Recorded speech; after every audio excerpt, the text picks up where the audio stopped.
What's going on, everyone? We're back with episode 3 of the podcast, Instant Replay. Welcome. I'm very excited to announce we have a special guest today, my very close friend, Turchan. Mac, thanks for being on the show today. Thanks for having me. So we have an exciting day today. We're going to talk a lot about MLB free agency, so we're going to highlight some of the top free agents and where their destinations are going to be next year. We're also going to talk about the Jays, what they might do this offseason. Next, we're going to dive into a little NHL. We're going to talk about Connor McDavid and how his injury impacts the Edmonton Oilers and the rest of the NHL. And then finally, we're going to talk about Derrick Rose and the impact of his disgruntlement with the Chicago Bulls.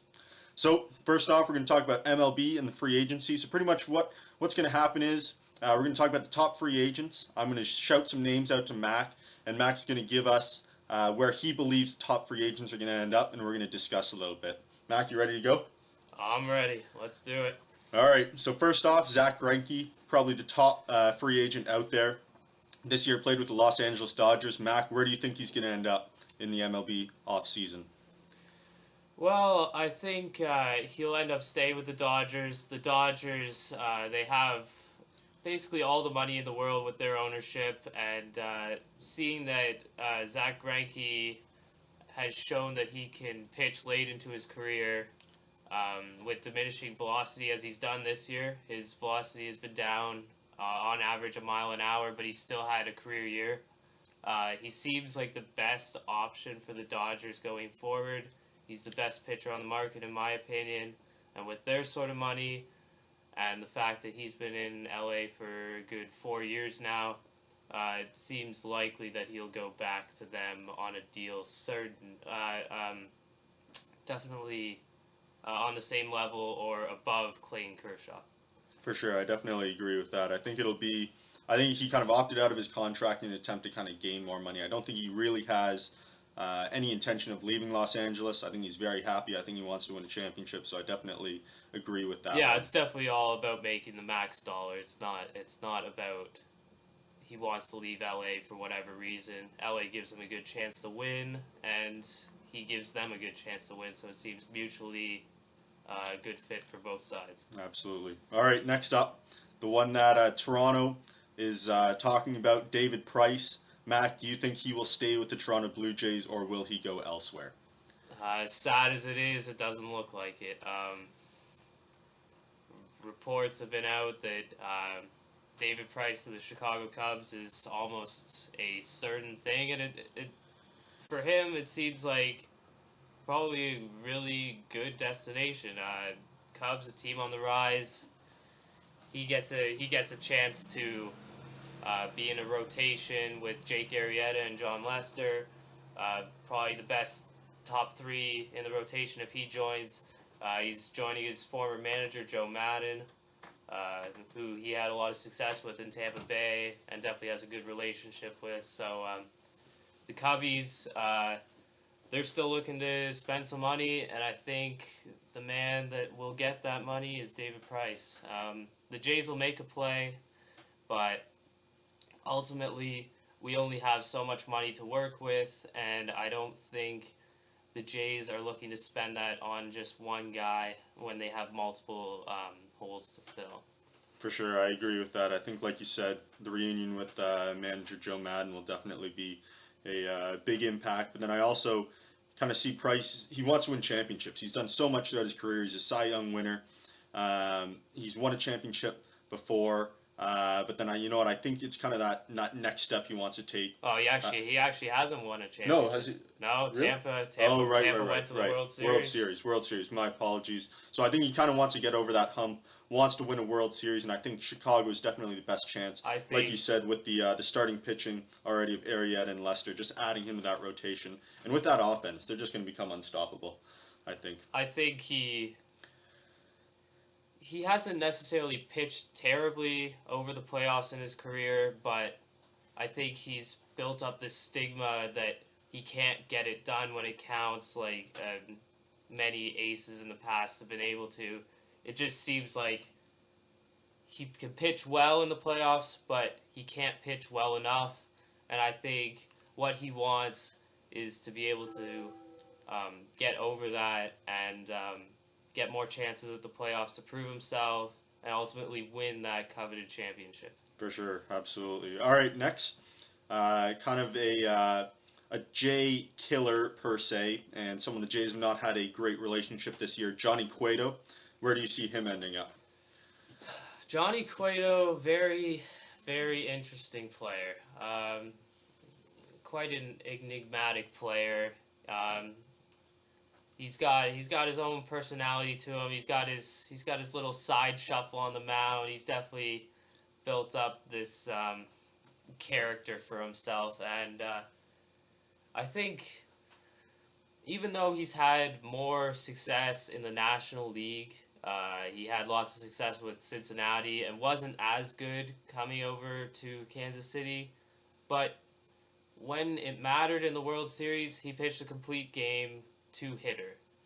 That just basically speaks volumes on how good a pitcher he can be.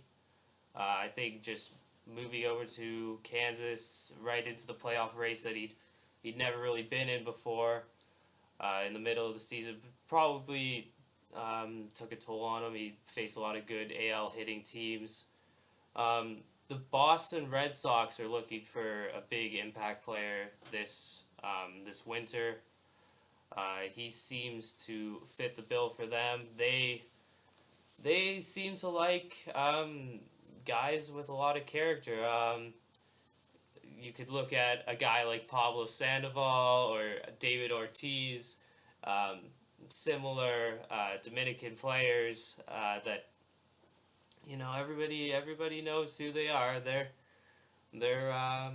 interesting guys, and that's where I see him going. The Boston Red Sox, as always, they have money to spend.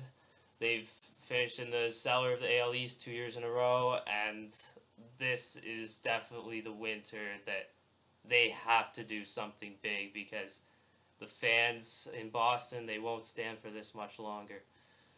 I think you're right. I think the money is definitely the biggest impact there. I think they know they have to do something. They've been really weak over the past couple seasons, but I think it's a chance that they kind of want to build the team back up. And who better to do that than one of the top three pitching free agents out there? They're not going to get Greinke, they're not going to get Price, but then Cueto is kind of that next level down, but still an elite pitcher that is going to definitely help that struggling rotation this year. All right, next up, we're going to move away from pitchers.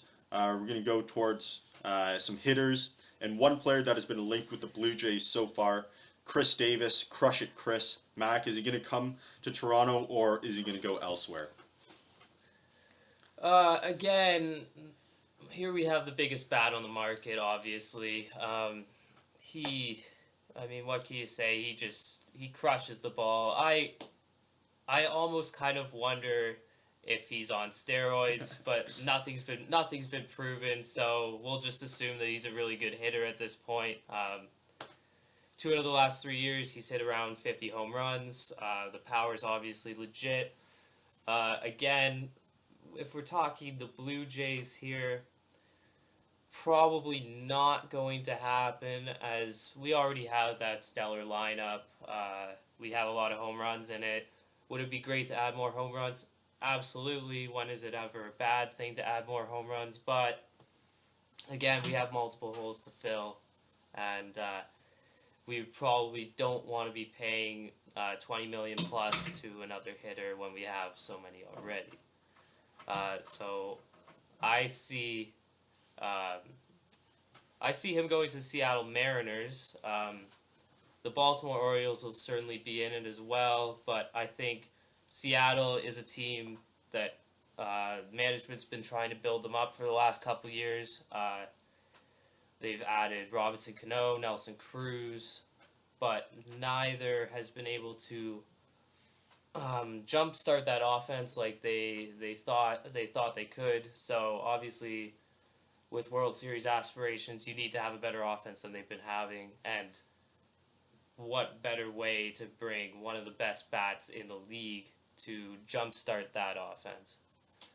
For sure, definitely. I think that's where I am going, Seattle as well. It makes sense. Seattle has had a very weak first base position over the last couple of years.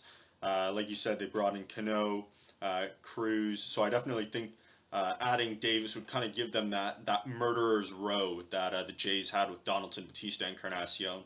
If you went Cano, Cruz, and then Davis, I think you definitely have that sort of murderer's row, that pitcher's fear, and I think you definitely see the production of Cano and Cruz kind of increase with the fear that pitchers would have of having to pitch to Chris Davis. Yeah, and you pair that together with the pitching rotation led by the King, Felix Hernandez, and you get a pretty dangerous team that could definitely make some more noise than they have been the last couple of years. For sure. Not to mention that AL West is starting to get a little bit weaker. So I think Seattle kind of views it as their time to kind of go for it. So adding Davis would definitely help that.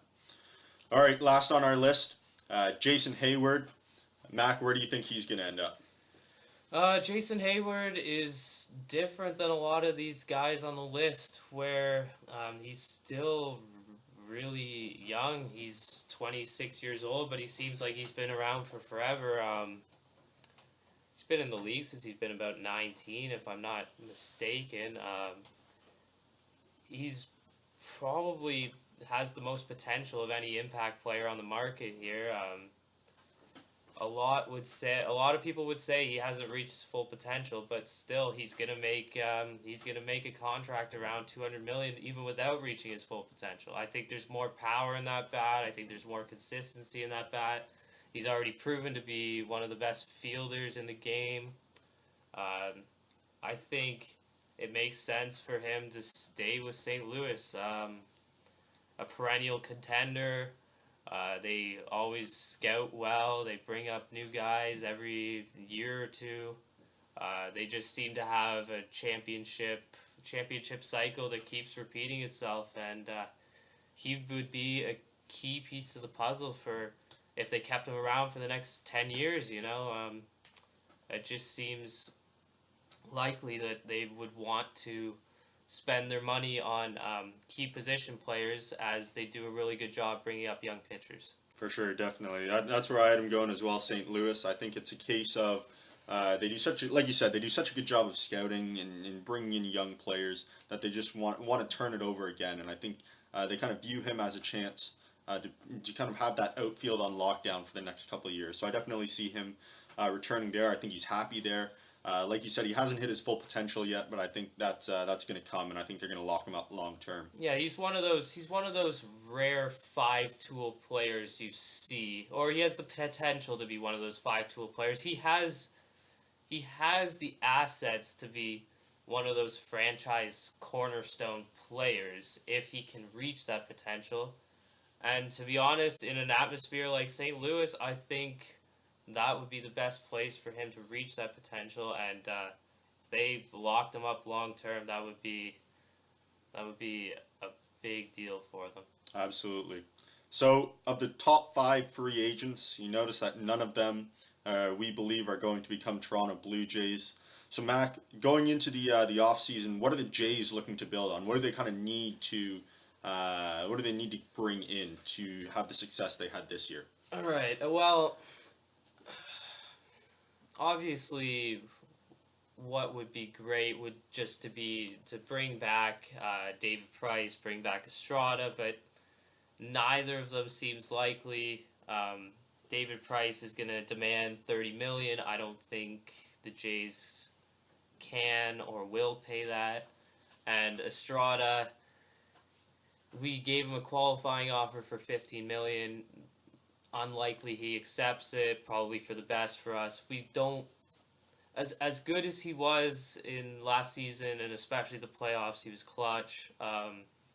It's usually not a good idea to invest big dollars in a guy at the peak of his career. Obviously, he had a career year last year, much better than he'd ever put together for a full season before. So he will get paid by who. A lot of people are in the market for pitching, but somebody will pay him big dollars. I just think for the Jays personally, they could put that money in better places elsewhere. Guys that could make the same impact for less. I think they need Two starting pitchers definitely to fill those voids. Whether it's those two, probably won't be, but if it is, that's fine. Two starting pitchers. I think Stroman will fill in as the ace, number one. So if you fill in Dickey in a 4 or 5 role, and move Sanchez back to the rotation, it leaves us needing a number 2 pitcher and like a guy that fits in around number 3 or number 4 in the rotation. I think we need to refill that bullpen. We got exploited with not having many left-handed relievers last year. So adding a left hand and a right hand reliever would probably be beneficial for us, as well as a backup catcher to replace Navarro. Could be Navarro himself coming back. It would be beneficial that this guy was a lefty coming off the bench. We are lacking left-handed bats, so that would be crucial for us.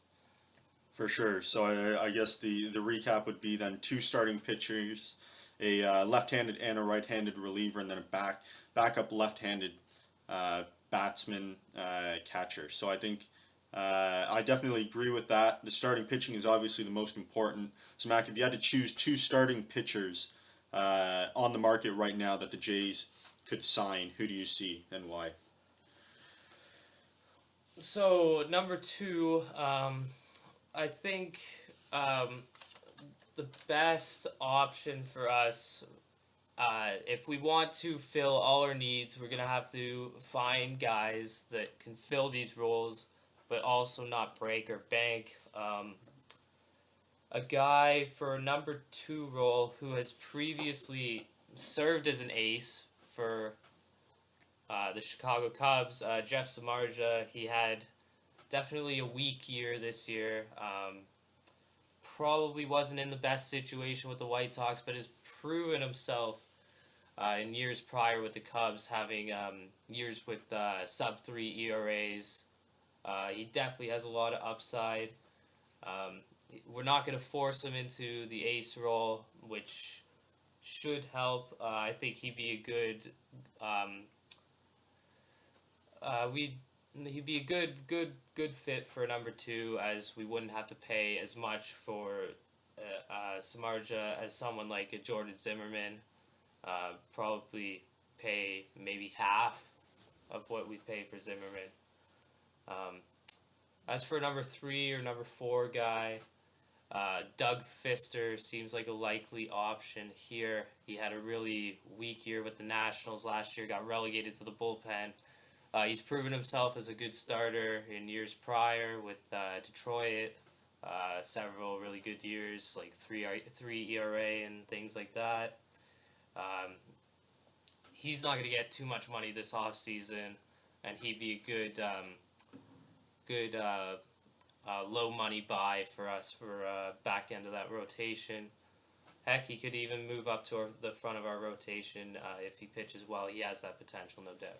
For sure, I definitely agree. I think I had Fister coming to the Jays as well. I think he's a great fit for us. Like you said, he wants a chance to start. He wants a chance to prove himself, and I think he's definitely going to get that opportunity with us. He's also a ground ball pitcher, which helps in the home run friendly definitely. Rogers Center. So I think that would be a good fit. The other one that I had, I think you kind of need to add a left-handed pitcher to that rotation. So I had Brett Anderson in there. You need a lefty, and he's going to come a lot cheaper than most with the Dodgers.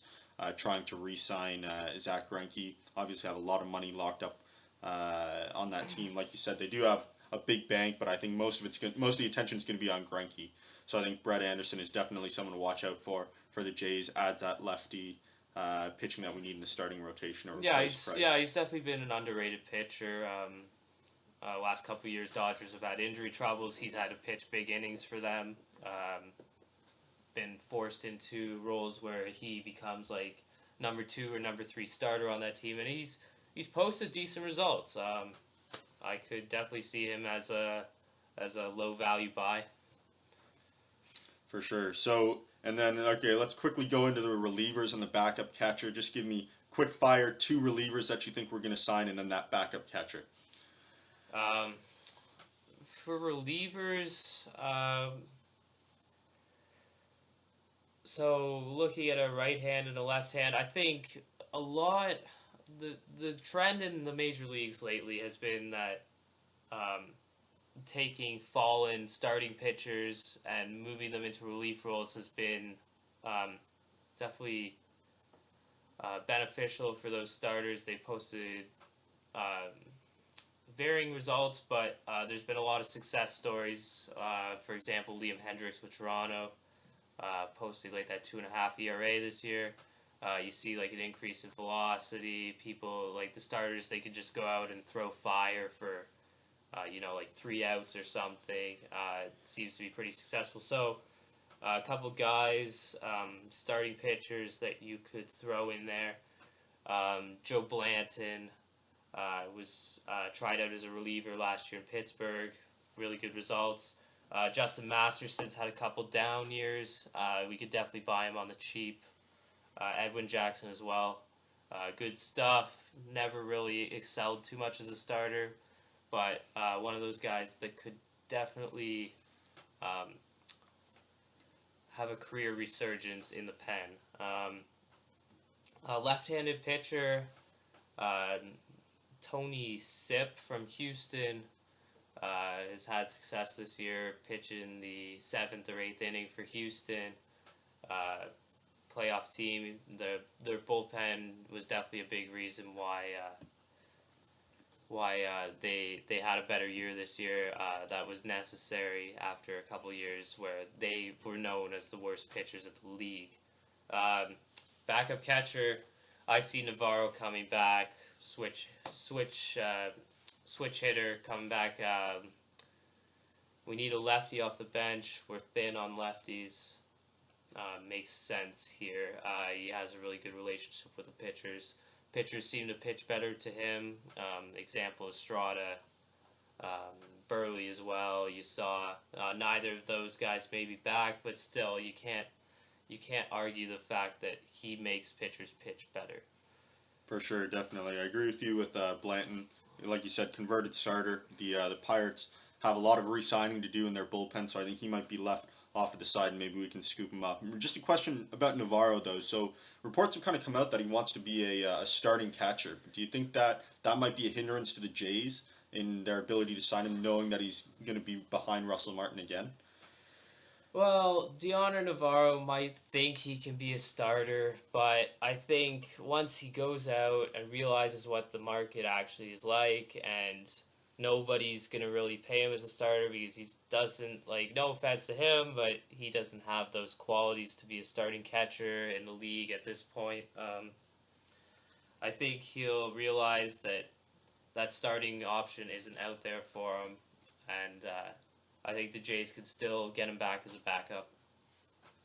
Definitely makes sense. He's definitely had a decline in the recent years in terms of his defensive abilities, blocking balls, throwing out runners. So yeah, I could definitely agree with that.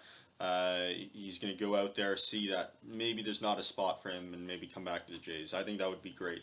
Add that piece back that we're comfortable and familiar with. So moving on, we're going to go to the NHL now. Talk about the injury to Connor McDavid. Obviously, he's out for an indefinite amount of time. Most likely going to be a couple of months. Not sure when we're going to see him back, but it's definitely going to be in the second half of the season. Disappointing for the Oilers and Oilers fans everywhere because... Disappointing for hockey fans, For really. sure, definitely. Because he kind of picked up the game of not only himself, but also the Oilers. It started to play kind of better as a team before the injury. He still, after missing 2 games, sits second on the team in team scoring, and he's kind of helped Nail Yakupov resurge his career. So, Mac, where do you kind of think this team goes from here? Obviously, they're second last in the West, so do you think it's time to go after another top draft pick? Do you think it's time to kind of close the season down, or do you think they can maybe do something?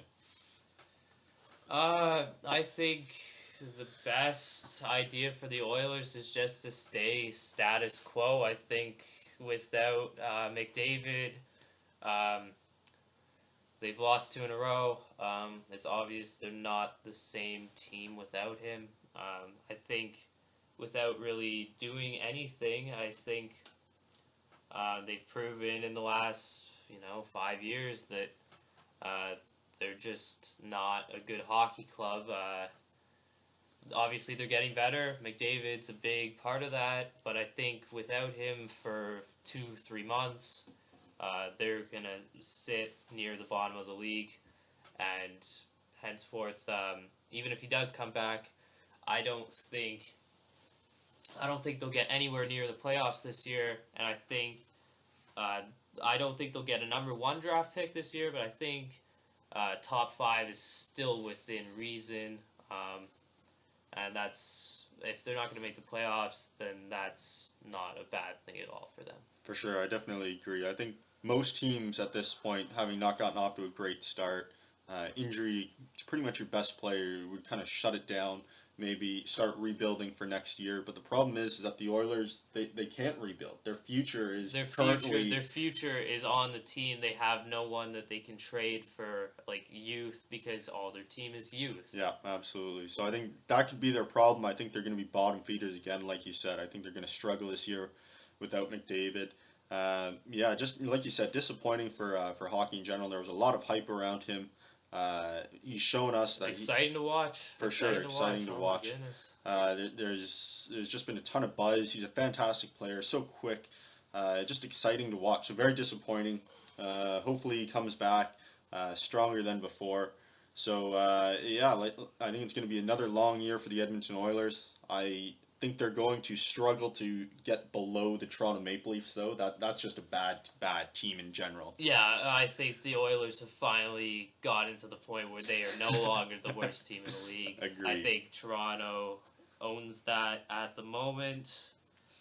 We could see, we're only 15 games into the season, but early returns have shown that Toronto is maybe a good AHL team at the best. Agreed. I think that the last point we're going to make on that is that Austin Matthews is going to look pretty good in Toronto blue. Oh, God, would he ever.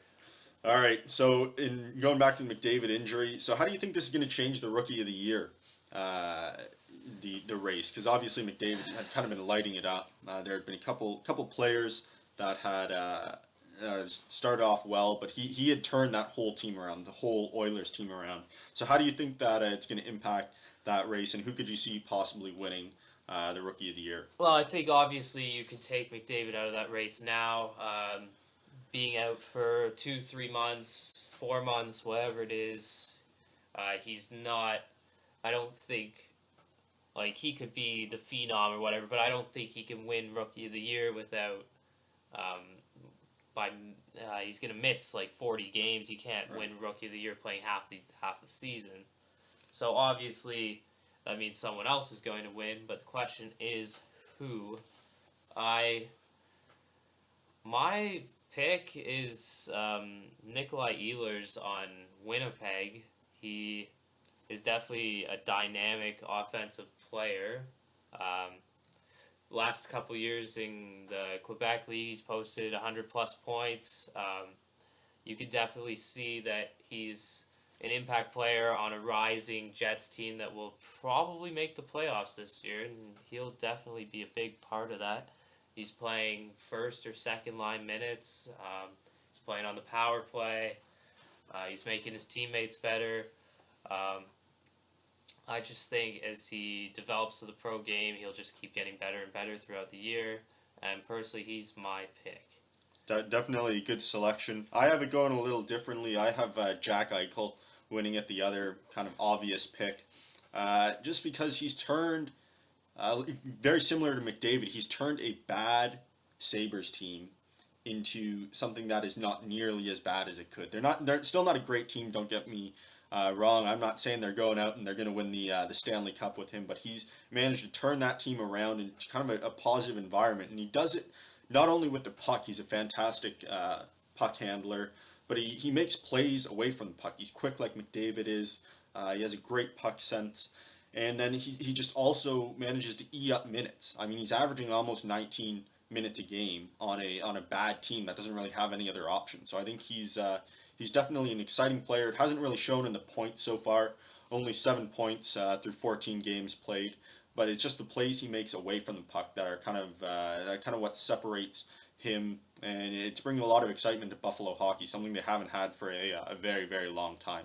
So I think Jack Eichel is going to turn the points around. He's going to continue what he's doing. The puck's going to get to the back of the net.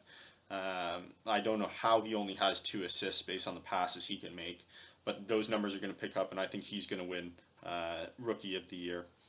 Yeah, I mean, he's definitely a skilled player, but he just doesn't really have much around him in Buffalo. He's definitely one of their primary options, and for a rookie, that's not easy. I think he can handle it, but as for point totals, if you don't have anybody around you to help you, I don't think those point totals are going to be necessarily high. I could see him getting 50, 60 points this year. Is that going to be good enough for Rookie of the Year? Maybe. But definitely he's a big help to their team regardless if he wins Rookie of the Year or not. You could definitely see Buffalo starting to turn around, even with like their goaltending problems, the injuries. They're still remaining respectable, which is definitely a huge turnaround for them. Definitely, for sure. I mean, if you look at the top 12 rookies in terms of points, you can see that McDavid and Eichel are actually the only players with a minus, plus minus. So I think it kind of shows that they're being relied upon as kind of the top producers of their team, and it's having a big impact on statistics like plus minus. So I think that Eichel has the opportunity to turn it around. Will he do it? We're not sure, but I think he has such an impact on the Sabres. That the points might not be there, but I think he could end up winning Rookie of the Year just based upon his impact to the team. For sure. All right, last item of the day, Derrick Rose. There have been reports that he and the team are mutually unhappy with one another. Jimmy Butler called him out a couple days ago. So, Mac, what do you think could happen? I mean, his contract is up at the end of 2017. Will the Bulls look to trade him this year or next year, or is he just are they gonna ride it out and let him walk at the end of 2017, or bring someone in that might change the impact or the nature of the team, kind of build that relationship back up? Where do you see the Bulls going? This is a difficult one, as Chicago right now, they're in a championship period where they have a team that may be good enough to win the NBA. They haven't proven it yet because they've had injuries, like especially to Rose over the last few years, injury prone. The problem is now that Cleveland has just built an absolute juggernaut led by LeBron, with Kevin Love and Kyrie. I see it unlikely that Chicago will be able to get out of the East in the next 2 years to the finals. They definitely have a good team, but is it a good enough team to knock off Cleveland? Probably not. But I think their best chance to win is in these next couple years with D Rose still on the team. They have Pau Gasol and Mirotic. Yeah, Mirotic has played out of his mind so far. I've been very impressed. They have a lot of good pieces, so I think they have to go for it. Maybe they'll add another piece. Who knows, in the next 2 years to go for it, but I think they'll definitely hold on to D Rose at this point. I don't think it'll prove to win championships, but they gotta try. They gotta try when they're in this championship window to win. In 2017, we'll see what happens. The salary cap is way up. D Rose, obviously, he's had injury problems. He was MVP in 2011. His skills are definitely down because of all the injuries. He's not quite as good, but definitely could still be an all-star type of player. I think he's not going to be worth a max contract in 2017, but I think with his name, he's going to want and demand it. I don't think Chicago's going to be willing to pay that price for him. So I could see him in 2017 ending up on a lot of teams are going to be able to pay for him with the increased salary cap. Salary cap's going way up. They can pay these guys like, oh god, like Terrence Ross is getting over $10 million. Okay, so I think D Rose could definitely get $25-30 million max deal here. A team like the New York Knicks is in desperate need for a point guard, so maybe that could happen. But I don't see him going back to Chicago. Just the injuries. There's been a lot of controversy with him, and there was the Tom Thibodeau saga going on there. There's obviously stuff going on inside that locker room there. It probably has a lot to do with him. You got Jimmy Butler, All-Star last year. He's calling out D Rose's work ethic. Does D Rose have the support of his teammates? I don't know. But that could be definitely a huge factor into whether the Bulls can win in the next couple years and whether he will be re-signed after 2017. For sure, definitely. I definitely agree with the Knicks. I think if you look at that team, they're definitely a team that's kind of a point guard away from becoming dominant again. Yeah, definitely. If you look at their lineup, they have obviously Carmelo. Kristaps Porzingis has played out of his mind in the first couple of games. Yeah, definitely has huge potential to be an all-star moving forward. Absolutely, and then if you're able to add a solid point guard like D Rose to that center, they're not terrible with Robin Lopez. Yeah, it's quality center. Yeah. Yeah, so I think they have a good team that's kind of a point guard away from becoming excellent. So I think that's definitely a potential landing spot for Derrick Rose. Whether or not it's via trade or free agency, I think, like you said, free agency is definitely more likely. But something to keep an eye on, his relationship with the Chicago Bulls. So we'll see. It'll be an interesting story to follow the next little while. So that's it for us today. Episode 3 has come to an end. I want to thank Mac. Mac, thank you for being on the show. It was a pleasure having you. Thank you. It was a lot of fun. We'll definitely do it again. Just a recap. Free agents. We think Greinke's going to the Dodgers, Price to the Cubs, Cueto to the Red Sox, Davis to Seattle, and Jason Hayward back to St. Louis. Connor McDavid out for the next little while. Mac thinks the Rookie of the Year award is going to go to Nikolai Ehlers. I think it's going to go to Jack Eichel. And then potential landing spot for Derrick Rose at the end of 2017, definitely the New York Knicks. So once again, Mac, thanks for coming. It was a lot of fun, and we'll see you next week. Thanks for listening.